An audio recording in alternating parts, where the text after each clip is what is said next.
Good afternoon, everyone. I hope everyone is doing well. It is absolutely a beautiful day today. Beautiful. I have been fighting a headache, but I've been trying to get out here and enjoy this day as much as I can. I'm going to tell you a story. Um, Last night, um, I was back here fiddle farting around, and my husband comes and finds me, and he says, "Hey, there's people here that want a rooster," and I'm like, "Cool." So I I go out to the driveway, and there is a young lady and two gentlemen, and then I believe there might have been two kids or a kid and an older person in the vehicle. So I'm not exactly sure because I didn't really pay attention to that. The young lady was absolutely gorgeous, beautiful young lady, and I really liked her nails. She had her nails done just really nice. But anyway, so they were a Mexican family, and she translated for the two gentlemen as we walked through and talked about the chickens and the different breeds that I have. And I pointed out the Indios, and they were really interested in those. They thought those were really cool. Of course, Gandalf, he's always a showstopper. Solomon's always a showstopper, and then Tashir is always a showstopper. So they were just kind of taking in this whole place, and they were really excited about this rooster. So we go back there. I catch the rooster, and he is a super impressive, beautiful bird. I mean, he is just absolutely gorgeous. And so they take the bird. I let them borrow my carrier, because they were going back to Kentucky. And she said she would be back up here in a couple of days and she'll bring it back. And I was like, fine, no problem. So we talked about the birds and, just really friendly, wonderful people. And I guess they wanted the bird for their neighbor who had hens that didn't have a rooster or whatever. So they took the rooster. And it was just a really pleasant experience.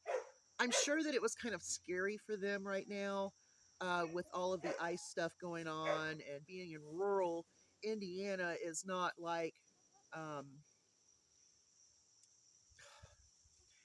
a friendly place, because this is Trump country. This is deportation kind of place.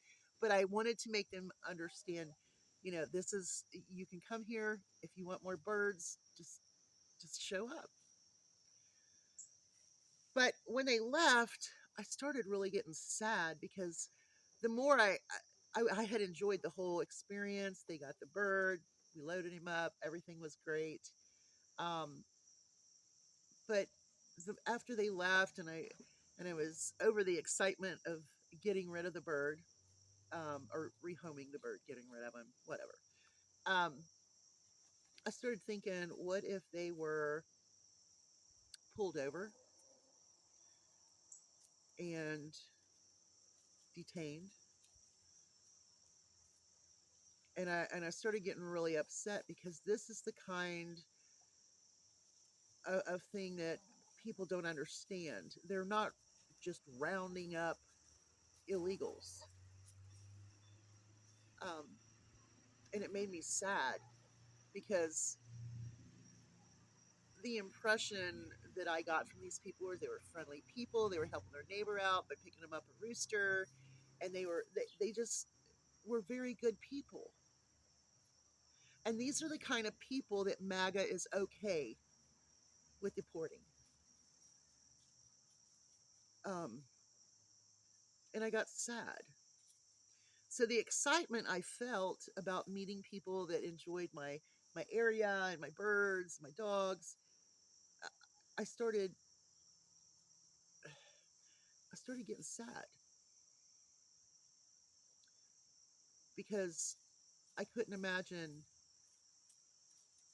wondering if they're going to get deported or detained.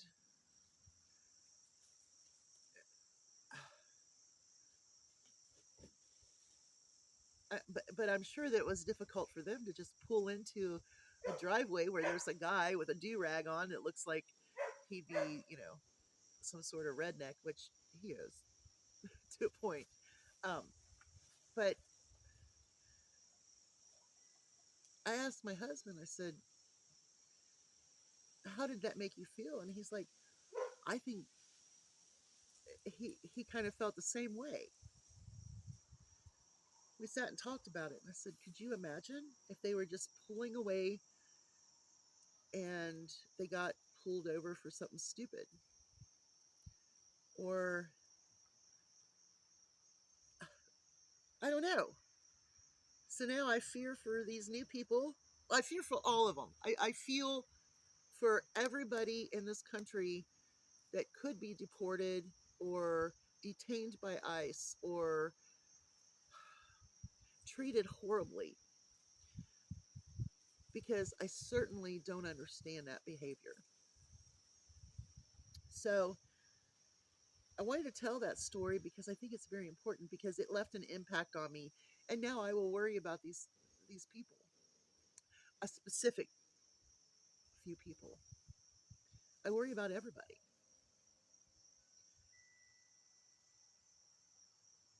But how sad it would be to see those two gentlemen put in handcuffs and detained.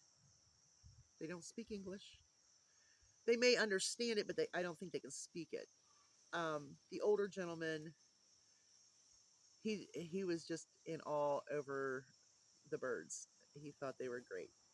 But I wanted to share that story and those thoughts, because that's what we're dealing with. People that are just living, wonderful people, being treated less than animals, you know. And I don't know, it just triggered something in me. So now I'm going to be worried about these people for quite a while.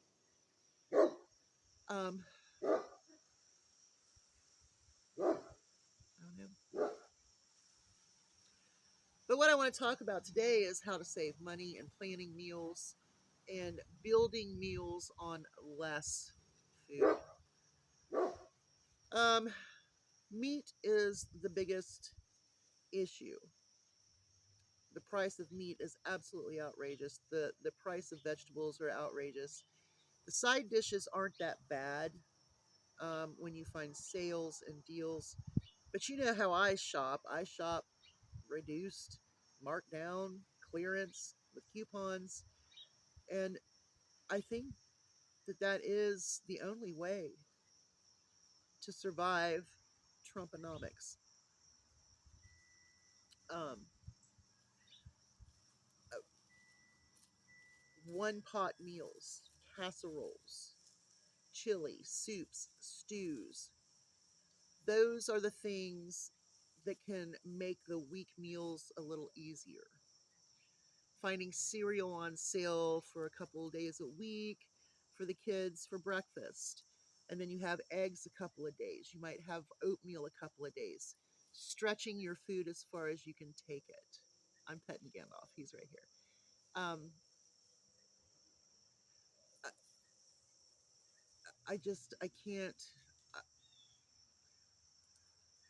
express how important it is when you're doing your budget that you change your menu. Do a menu list, make a grocery list from your menu, make your meal list from sales and ads. Stretching your food a little further. Holy moly. Stretching he just started going, shh, that scared me. Stretching your dog food by adding, a portion of maybe pasta or rice with some vegetables, maybe egg and meat scraps or whatever you have, making your dog food last longer. And I can remember when they were starting to say, well, just go and buy chickens and put them in your backyard. Having chickens is extremely expensive. If I didn't have chickens and I had to buy eggs from the store, it would be a lot cheaper for me. I'm just saying. A bag of feed right now between 17 and $20 a bag. Um, the extras they need: oyster shells, grit. Um, but you can bet that going and buying chickens doesn't make your budget better. I don't know if I've made any sense or not, but your miscellaneous needs, toilet paper, um, personal products. You've got to watch for the deals. You've got to watch for the sales. You've got to get on those apps for your digital coupons. Saving on gas by adding your grocery to your fuel points. I mean, that's what I do. But, this week we're eating off the chili. We still have one more night of chili. And what I might do with that is make some spaghetti and make some five ways. I've got cheese, I've got onions, I've got my chili, and I might make what I call a Western way tonight just to make a bigger meal out of leftover chili. It's So I would put my spaghetti on the plate, put my chili on it, put some onions on it, and then put some cheese on it, and it's fantastic. So that's what we might do for dinner tonight. I'll just make up some spaghetti, and then what spaghetti we don't use with this meal, I'll feed it to the dogs or the chickens. Um, or save that spaghetti back and maybe make another meal out of it. It's just going to be so hard. And these families that work so hard that had SNAP benefits that are going to be cut, or maybe they had to go to the pantry once or twice a month, um, they're cutting that funding. It's going to get tough. So when you're planning your meals, just realize,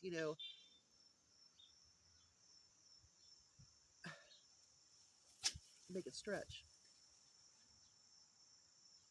When you find bags of potatoes, like I did yesterday for $1.99 a 5-pound bag, I made mashed potatoes this morning when I cooked those chicken leg quarters that I got for 79 cents a pound. 7.99 for 10 pounds of chicken leg quarters. My husband's like, well, I won't eat anything but a chicken breast. Well, let me tell you something. When you're hungry, you're going to eat it. You can do all kinds of stuff with that. I could have cut it down and deboned it while it was raw and made stir fries and fajitas or whatever.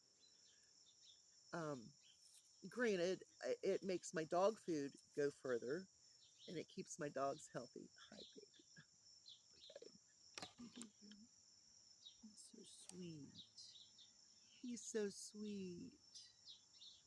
He's just so sweet. I love this bird. Even though he's messy and stinky. He's destroyed my brooder barn. The hen can't help it, can he? Hen can't help it. He can't help it. Okay. Playing with his little long thing. Anyway, y'all have a great day. Hugs from a distance. I just wanted to share the story of the people that picked up the rooster and how it made me feel. At first I was so excited, and then the more I thought about it, I was like, these people could be detained. And that's sad. You have a great day. Hugs from a distance. I hope this all made sense. Gotta learn to budget. Gotta learn to make your food stretch.